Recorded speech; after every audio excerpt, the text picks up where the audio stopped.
Hello everyone, welcome to RK tutorial. మన ఛానల్లో ఉన్నటువంటి సబ్స్క్రైబర్స్ అందరికీ కూడా గుడ్ న్యూస్ అండి.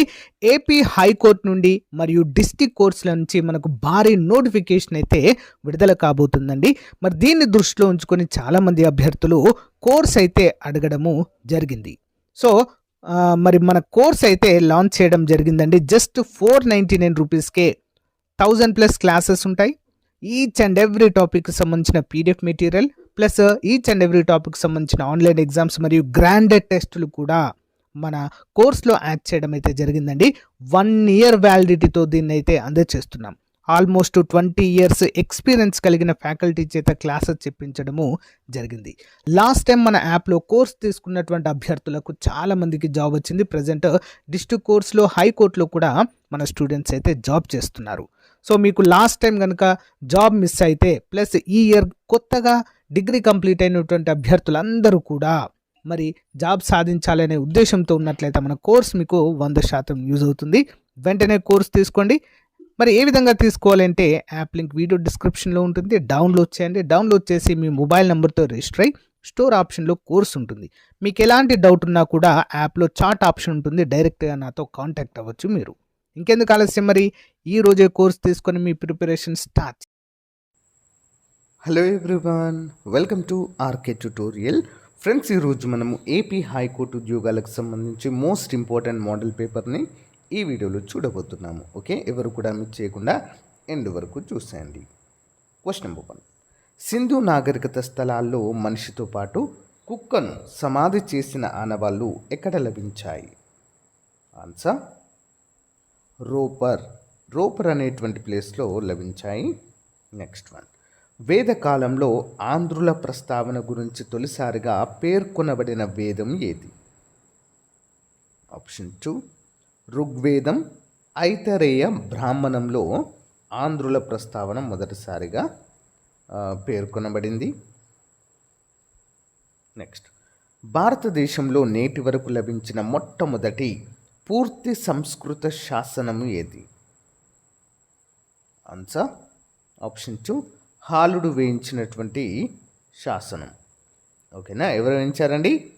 హాలుడు, శాతవాహన రాజండి. నెక్స్ట్. ఇబాదత్ ఖానాలో అక్బర్తో చర్చలు జరిపిన హిందువులు ఎవరు? ఇబాదత్ ఖానాలో అక్బర్తో చర్చలు జరిపిన హిందువులు. ఆన్సర్ ఆప్షన్ 2 పురుషోత్తం మరియు దేవి. Next one. సముద్రంపై ఆధిపత్యం సాధించడానికి నీటి విధానమును బ్లూ వాటర్ పాలసీ ఎవరు తీసుకొచ్చారు? Answer option 4 Francis D Almeida. Next. భారత జాతీయ కాంగ్రెస్ ఏ సమావేశంలో అతివాదులు మరియు మితవాదులుగా విడిపోయింది? ఆన్సర్ ఆప్షన్ 1 1907లో సూరత్ సమావేశం. మెయిన్గా ఈ సూరత్ సమావేశం చాలాసార్లు అడగడం అయితే జరిగింది ఇయర్తో పాటు. Next one. గాంధీజీ దక్షిణాఫ్రికా నుంచి తిరిగి వచ్చిన తర్వాత తొలిసారిగా సత్యాగ్రహాన్ని విజయవంతంగా ఎక్కడ చేపట్టారు? Answer option 4 Champaran. ఓకే, చంపారన్లో. Next one.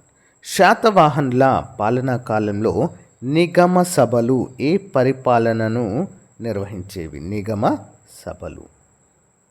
8వది. ఆన్సర్ ఆప్షన్ 2 అండి, నగరములు. ఓకే, నగరములు. నెక్స్ట్. భూగర్భ జలాలను వెలికి తీసేందుకు, రైతులకు సహాయం అందించేందుకు, నీటి వనరులను ఉపయోగించడానికి 1997లో కేంద్ర ప్రభుత్వం ప్రారంభించిన పథకం ఏది? Answer option 3 Ganga Kalyan Yojana. Next one. వన్యమృగ సంరక్షణ చట్టం ఏ సంవత్సరంలో ప్రవేశపెట్టడం జరిగింది? వన్యమృగ సంరక్షణ చట్టం. ఆప్షన్ 2 1972లో ప్రవేశపెట్టారు. నెక్స్ట్. భోపాల్ గ్యాస్ దుర్ఘటనకు కారణమైన విషవాయువు ఏది? భోపాల్ గ్యాస్ దుర్ఘటనకు కారణమైన విషవాయువు. 11వది. Answer option 2 methyl isocyanate. So 1984 ఆ టైంలో యూనియన్ కార్బైడ్ అనేటువంటి కంపెనీలో జరిగినటువంటి ఆ, దుర్ఘటన వల్ల ఈ వాయువు విడుదల కావడం జరిగింది. నెక్స్ట్ వన్, భారతదేశంలో జాతీయాదాయ గణనకు అవలంబించిన పద్ధతి ఏంటి? ఆప్షన్ 1 ఉత్పత్తి మదింపు పద్ధతి. నెక్స్ట్ వన్, 2011 జనాభా లెక్కల ప్రకారం అధిక జనసాంద్రత కలిగిన రాష్ట్రం ఏది? అధిక జనసాంద్రత, డెన్సిటీ ఎక్కడండి? బీహార్. ఒక చదరపు కిలోమీటర్ విస్తీర్ణంలో ఉన్నటువంటి జనాభానే జనసాంద్రత అంటారండి. ఓకేనా? మరి బీహార్లో అత్యధిక జనసాంద్రత ఉంటుంది. అత్యధిక జనాభా కలిగిన రాష్ట్రం అయితే ఉత్తరప్రదేశ్ అవుతుంది. ఓకేనా, గమనించాలి. Next, planning and the poor గ్రంథంలో గ్రామీణ పేదరికాన్ని అంచనా వేసింది ఎవరు? Option 3 Minhas. Okay, Minhas. Next one, zonal కౌన్సిల్లను వేటి ద్వారా ఏర్పాటు చేశారు? జోనల్ కౌన్సిల్లను వేటి ద్వారా ఏర్పాటు చేశారు? ఆప్షన్ 2 రాష్ట్రాల పునర్వ్యవస్థీకరణ చట్టము ద్వారా. నెక్స్ట్ వన్, రాజ్యాంగ పరిషత్కు వివిధ వర్గాలకు ప్రాతినిధ్యం వహించే ప్రముఖులలో ఈ క్రింద తప్పుగా జతపరిచిన వాటిని గుర్తించండి. ఆన్సర్ ఆప్షన్ 4 పారశీకులు హెచ్సి ముఖర్జీ అనేది తప్పు. ఓకేనా? భారత జాతీయ కాంగ్రెస్కి నెహ్రూ రాజేంద్ర ప్రసాద్, సిక్కులకి సర్దార్ బల్దేవ్ సింగ్, హుకుమ్ సింగ్, కార్మిక వర్గాలు బాబు జగ్జీవన్ రామ్. Okay, important. క్రింది వాటిలో ఏది సరిగా జతపరచబడలేదు చూద్దాం. కేంద్ర దర్యాప్తు సంస్థ, ప్రత్యేక పోలీస్ సంస్థ, అవినీతి నిరోధక సంస్థ, కేంద్రక నిఘా సంఘము. సో ఇవి ఏ సంవత్సరంలో ఏర్పాటు చేయడం జరిగింది? సో మరి అన్నీ కూడా సరైనవే, బట్ రెండవది తప్పు. ప్రత్యేక పోలీస్ సంస్థ 1942 అనేది తప్పు. ఓకే, క్రింది వాటిలో ఏ వాక్యాలు సరైనవి? పార్లమెంటు పన్నును పెంచగలదు, పార్లమెంట్ పన్నును తగ్గించలేదు, పార్లమెంట్ పన్నును రద్దు చేయగలదు, పార్లమెంట్ పన్నును పెంచరాదు, పార్లమెంట్ పన్నును తగ్గించరాదు. ఏది సరైనదండి? ఆప్షన్ 2 సిడిఈ సరైనవి. సిడిఈ. పార్లమెంటు పన్నును రద్దు చేయగలదు, ఎస్. పార్లమెంట్ పన్నును పెంచరాదు, పార్లమెంట్ పన్నును తగ్గించరాదు. ఓకే, 3 సరైనవే. నెక్స్ట్ వన్, మృదుల ఆస్తుల అధ్యయనాన్ని ఏమంటారు? మృదుల ఆస్తుల అధ్యయనాన్ని ఏమంటారు? ఆన్సర్ ఆప్షన్ 2 అండి, కాండ్రాలజీ అంటారు. ఓకే, కాండ్రాలజీ అనే పేరుతో పిలుస్తారు. నెక్స్ట్ వన్, వండర్ డ్రగ్ అనేది ఒక ఏంటి? వండర్ డ్రగ్ ఇది ఒక యాంటీబయాటిక్ అండి. Okay, antibiotic. ఘన ద్రవ వాయు పదార్థాలకు స్థితిస్థాపకత గరిష్టం కావున ఘన పదార్థాలలో ధ్వని వేగము ద్రవ పదార్థాల్లో కంటే ఎలా ఉంటుంది? ఆన్సర్ ఆప్షన్ 2 ఎక్కువగా ఉంటుంది. నెక్స్ట్ వన్, పలాయన వేగము దేనిపై ఆధారపడదు? పలాయన వేగము. ఆప్షన్ 1 వస్తువు యొక్క ద్రవ్యరాశి పైన ఆధారపడదు. వస్తువు వేగము, వస్తువు స్నిగ్ధత, వస్తువు యొక్క పీడనం పైన ఆధారపడి ఉంటుంది. నెక్స్ట్ వన్, క్రింది వాటిని జతపరచండి. గగన్, జీశాట్, కార్డోశాట్, మంగళయాన్. సో వీటిని ప్రయోగించడానికి గల కారణాలు ఏంటి చూద్దాము. ఇదేంటి? గగన్ ఇదొక నావిగేషన్ శాటిలైట్, దిక్చూసి ఉపగ్రహము. జీశాట్ భూపరిశీలన ఉపగ్రహము. కార్డోశాట్ సమాచార ఉపగ్రహము. మంగళయాన్ మీథేన్ జాడను కనుగొనుటకు మార్స్ పైకి పంపినటువంటి ఉపగ్రహము. నెక్స్ట్, క్రింది వాటిని జతపరచుము. సంస్థ మరియు ప్రధాన కార్యాలయము. అంతర్జాతీయ ద్రవ్యనిధి సంస్థ, అంతర్జాతీయ అణుశక్తి సంస్థ, ప్రపంచ వాతావరణ సంస్థ, ఆహార వ్యవసాయ సంస్థ. 24 ఆన్సర్ ఆప్షన్ 2 అండి. 1 by 1 చూద్దాము. ముందుగా అంతర్జాతీయ ద్రవ్యనిధి ఎక్కడుందండి? Washington DC, America. అంతర్జాతీయ అణుసంస్థ ఆస్ట్రియా, వియన్నాలో ఉంటుంది.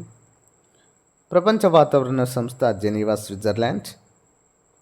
అండ్ ఆహార వ్యవసాయ సంస్థ రోమ్, ఇటలీలో కలదు.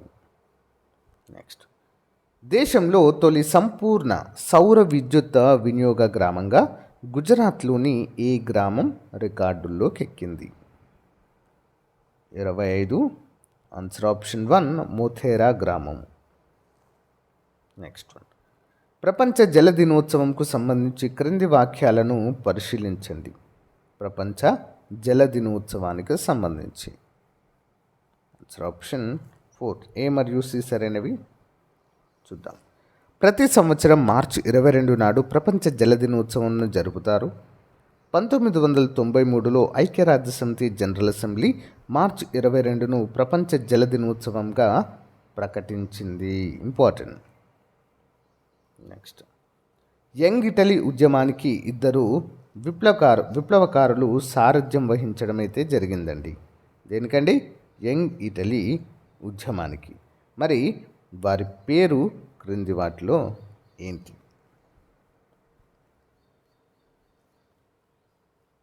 ఒకరు గారిబాల్టి ఇందులో, ఓకేనా. మరొకరి పేరు ఏంటి? ఎవరండి? గుసెప్పే మజిని. గజిని కాదు, మజిని. నెక్స్ట్ వన్, క్రింది వాటిని జతపరచండి. Central rice research institute, Korba బొగ్గు గనులు, Mishmi hills, uranium corporation of India. ఎక్కడ ఉన్నాయి ఇవి? ఓకే, 1 by 1 చూద్దాం. ముందుగా సెంట్రల్ రైస్ రీసెర్చ్ ఇన్స్టిట్యూట్ ఎక్కడ ఉందంటే ఒడిషాలో ఉందండి.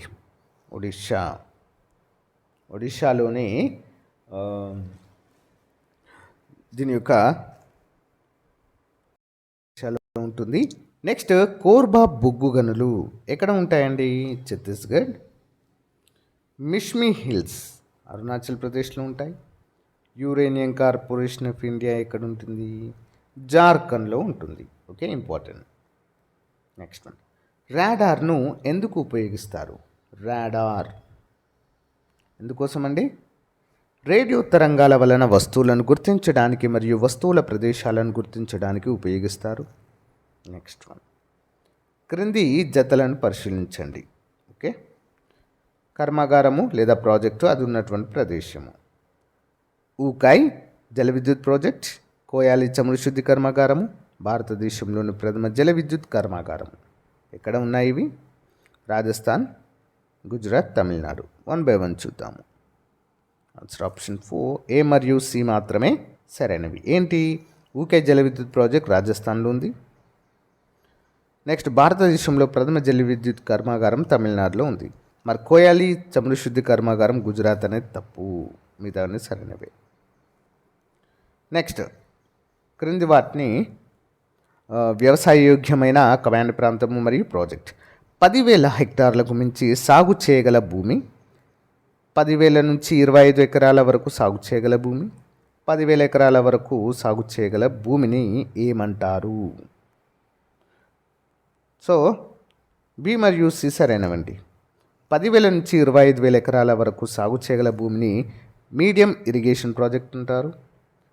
10,000 ఎకరాల వరకు సాగు చేయగల భూమిని మైనర్ ఇరిగేషన్ ప్రాజెక్ట్ అంటారు. సో మేజర్ అంటే 25,000కు పైగా హెక్టార్లకు సాగు భూమిని సాగు చేయగల సామర్థ్యాన్ని మేజర్ ఇరిగేషన్ అంటారు. ఓకే,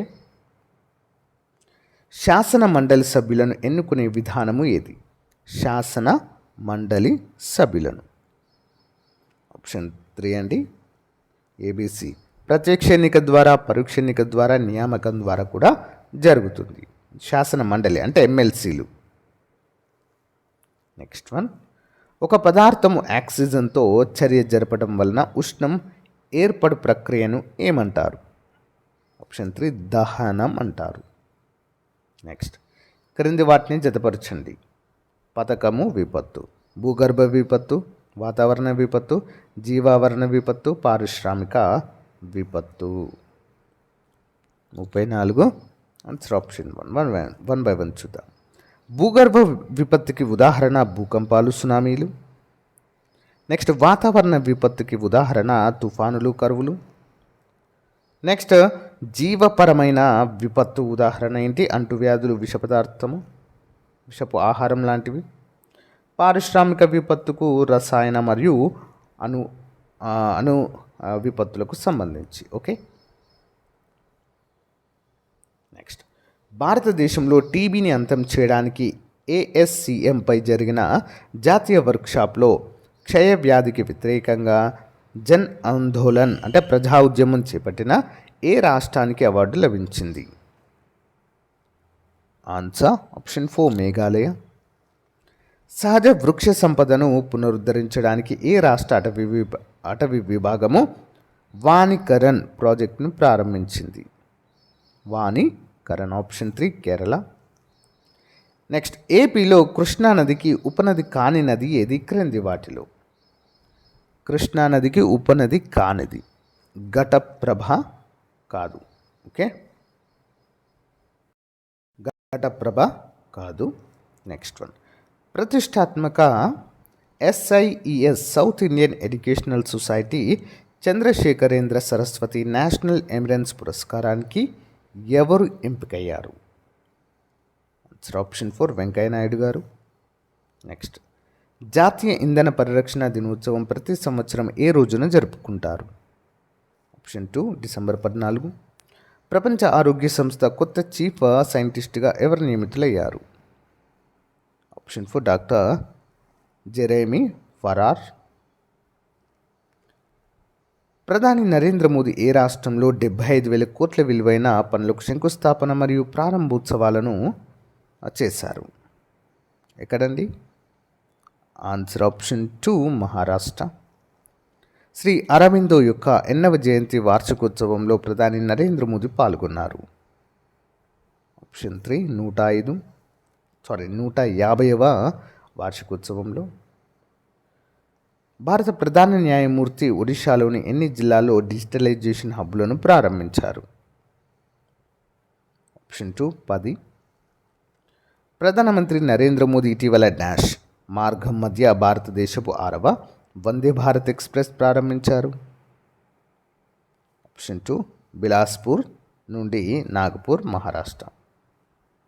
2020 సంవత్సరానికి ప్రస్తుత జాతీయ మానవ హక్కుల కమిషనర్ పేరేంటి?